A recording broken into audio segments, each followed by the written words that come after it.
Election commission کے ہاتھوں نااہل قرار پانے والے عمران خان پہلے پاکستانی وزیر اعظم تھے جنہوں نے توشہ خانہ کے قیمتی تحائف کم قیمت پر خریدنے کے بعد منافع کی خاطر زیادہ قیمت پر بیچ کر 10 کروڑ روپے سے زائد کی کمائی کی۔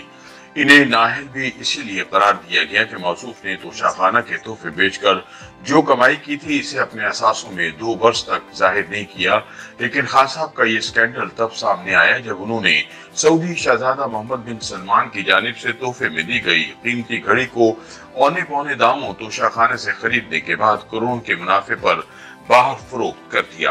یہ بات جب حکومتی ایوانوں سے باہر نکلی تو طرح طرح کے لطیفے بننا شروع ہو گئے۔ عمران کی فراغت اور نئی حکومت بننے کے بعد یہ لطیفہ وائرل ہو گیا کہ جب شہباز شریف بطور وزیر اعظم اپنے وفد کے ہمراہ سعودی ولی عہد شہزادہ محمد بن سلمان سے ملاقات کے لیے گئے تو نہ تو میزبان نے اور نہ ہی مہمان نے اپنی اپنی گھڑیوں کی جانب دیکھا۔ انہیں ڈر تھا کہ کہیں وہ ایک دوسرے کو شرمندہ نہ کر دیں۔ ان دنوں سوشل میڈیا پر بہت مزاحیہ میمز بھی شیئر ہوئیں جن میں دونوں معزز شخصیات کے مابین اس بیش قیمت گھڑی کے مستقبل کے حوالے سے مزاحیہ اور طنزیہ جملے لکھے جسے عمران نے بیچ دیا تھا۔ یاد رہے کہ الیکشن کمیشن نے توشہ خانہ ریفرنس میں الزامات ثابت ہونے پر عمران خان کو قومی اسمبلی کی رکنیت سے نااہل قرار دینے کے علاوہ ان کے خلاف قانونی کارروائی کرنے کا حکم بھی دیا ہے۔ اس قانونی کارروائی کے نتیجے میں عمران خان کو 3 برس قید کی سزا بھی ہو سکتی ہے۔ توشہ خانہ دراصل ایک ایسا سرکاری محکمہ ہے جہاں دوسری ریاستوں کے دوروں پر جانے والے حکمران یا دیگر اعلیٰ عہدیداروں کو ملنے والے قیمتی تحائف جمع کیے جاتے ہیں۔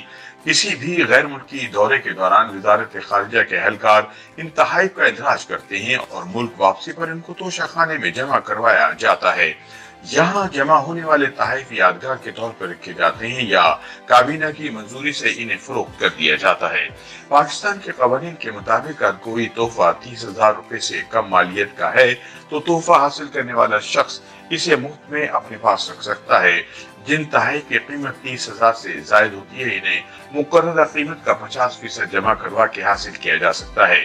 2020 سے قبل یہ قیمت 20% تھی، تاہم تحریک انصاف کے دور میں اسے 20% سے بڑھا کر 50% کر دیا گیا تھا۔ ان تحائف میں عام طور پر مہنگی گھڑیاں، سونے اور ہیرے سے بنے زیورات، مختلف ڈیکوریشن پیسز، سوینئرز، ہیرے جڑے قلم، کراکری اور قالین وغیرہ شامل ہیں۔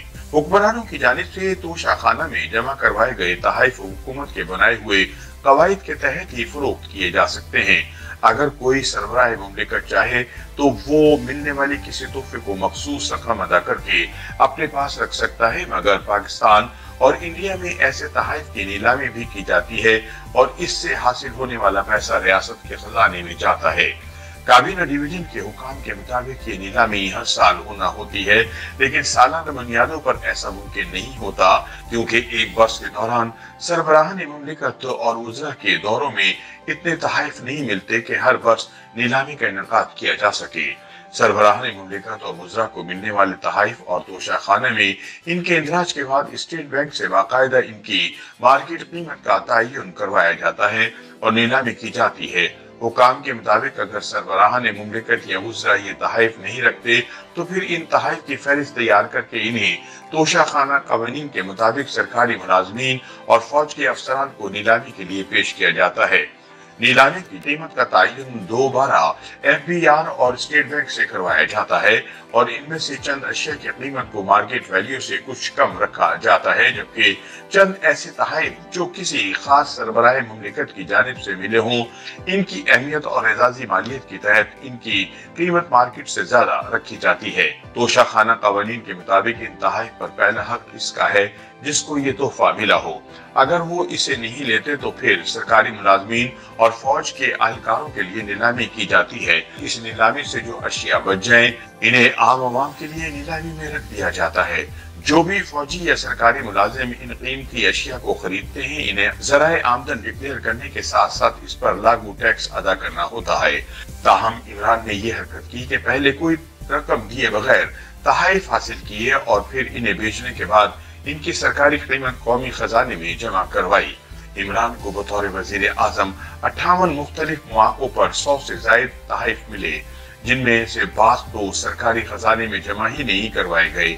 یہ بذات خود ایک جرم ہے اور پھر جو تحائف جمع کروائے گئے انہیں 20% تک کی قلیل رقم کے عوض خریدا گیا۔ ایسا کرنا خواہ قانونی جرم نہ ہو مگر حب الوطنی اور ریاست مدینہ کا درس دینے والوں کو یہ زیب نہیں دیتا کہ وہ سرکاری خزانے کو اس بے دردی سے لوٹیں۔ ویسے بھی اخلاقی طور پر کسی سربراہ مملکت کا دیا ہوا تحفہ فروخت کرنا کوئی باعزت باوقار یا قابل فخر کام نہیں۔ سوال یہ ہے کہ ایسی کیا ضرورت آن پڑی تھی کہ نوبت سرکاری تحفے بیچ کر مال بنانے تک آ گئی۔